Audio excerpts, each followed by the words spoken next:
یہ علمی چمن ہے رش کے زون، یہ مظہر شان عرض دکن۔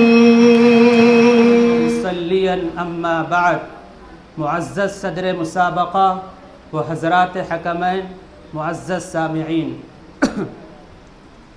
ارض مقدس مسلمانوں کا عظیم ورثہ ہے، فتح و سرخروئی کا نشان ہے، ارض نبوت و برکت ہے، سرزمین اسراء و معراج ہے، انبیاء و رسول کا مسکن ہے۔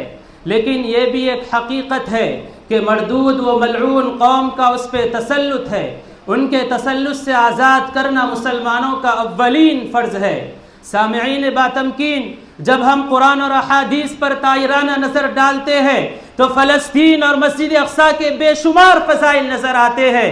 چنانچہ قرآن مجید میں اس سرزمین کو ارض مقدس سے تعبیر کیا گیا، یا قوم ادخلوا الارض المقدسۃ التي كتب اللہ لکم، اور ایک دوسری جگہ فلسطین کو ارض مبارک کہا گیا، ونجیناہ ولوطا الی الارض التي بارکنا فیہا للعالمین، اور احادیث میں اس کو ارض المحشر والمنشر کہا گیا۔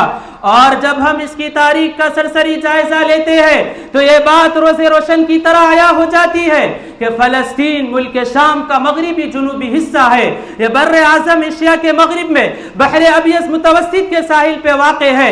اس کا کل رقبہ 27,000 مربع کلومیٹر ہے۔ یہاں کی آب و ہوا معتدل ہے، اور ارض فلسطین 8,000 سال قبل از مسیح اب تک مختلف تہذیبوں کا گہوارہ ہے، اور فلسطین کے اصل باشندے کنعانی قوم ہے جو 4,500 سال قبل جزیرۃ العرب سے یہاں آبسے تھے۔ انہی کی وجہ سے فلسطین کو سرزمین کنعان سے جانا جانے لگا، اور ارض فلسطین پر یہودیوں کا تسلط اس طرح ہوا کہ برطانوی سامراج نے صہیونی منصوبے کو برپا کرنے کی ذمہ داری اپنے سر لی تھی، اور 1917 میں یہ وعدہ کیا تھا کہ وہ فلسطین میں یہودیوں کے لیے قومی وطن تعمیر کرے گا۔ چنانچہ 1918 میں برطانوی سامراج کا فلسطین پر قبضہ ہوا۔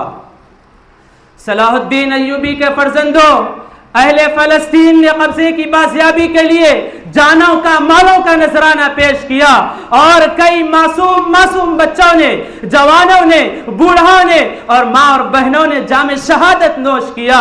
کئی والدین اپنی اولاد سے محروم ہو گئے، اور کئی بچے اپنے والدین سے محروم ہو گئے، مصائب و آلام برداشت کیے، بے گھر ہو گئے، کھلے آسمان کے نیچے زندگی گزارنے پر مجبور ہو گئے، اور یہ سلسلہ ہنوز جاری ہے۔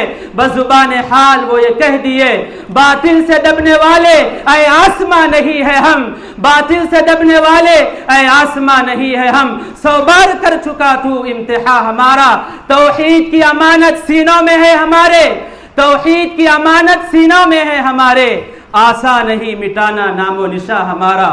امت مسلمہ کے غیور نوجوانوں، مگر صد ہے کہ میڈیا ظالم کو مظلوم اور مظلوم کو ظالم، غاصب کو مغصوب اور مغصوب کو غاصب بتا رہی ہے۔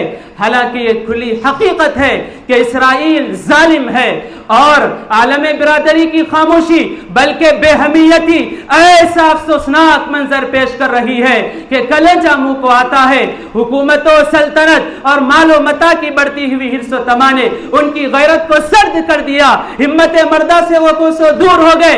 اسی پر بس نہیں بلکہ بعض تو اسرائیل کے ہمنوا بدترین قسم کے برادر کشی کے مرتکب ہو گئے۔ صلاح الدین ایوبی کے جانثاروں، فلسطین کی بازیابی کے لیے یہ عناصر کلیدی حیثیت رکھتے ہیں۔ مسلمانوں کا اپنی ذات پہ اعتماد، اپنے بازو پہ بھروسہ، اور عربوں کا نتیجہ خیز اتحاد، خواہ اتحاد صرف آزادی فلسطین کے لیے کیوں نہ ہو، ارادے کی پختگی، سیاسی حکمت عملی، دانشمندانہ عزیمت، کامیاب خاکہ سازی، مفید منصوبہ بندی، تسلسل کے ساتھ بامقصد سرگرمی، اور عسکری و اقتصادی طاقتوں کی یکجائیت و ہمہ وقت تیاری ضروری ہے۔ اسلامی غیرت، ایمان و یقین کی بیٹری کی چارجنگ اور اللہ پہ بھروسہ ایک لابدی امر ہے، اس لیے کہ وَمَن نَّصْرُ إِلَّا مِنْ عِنْدِ اللَّهِ وَمَا عَلَيْنَا إِلَّا الْبَلَاغُ۔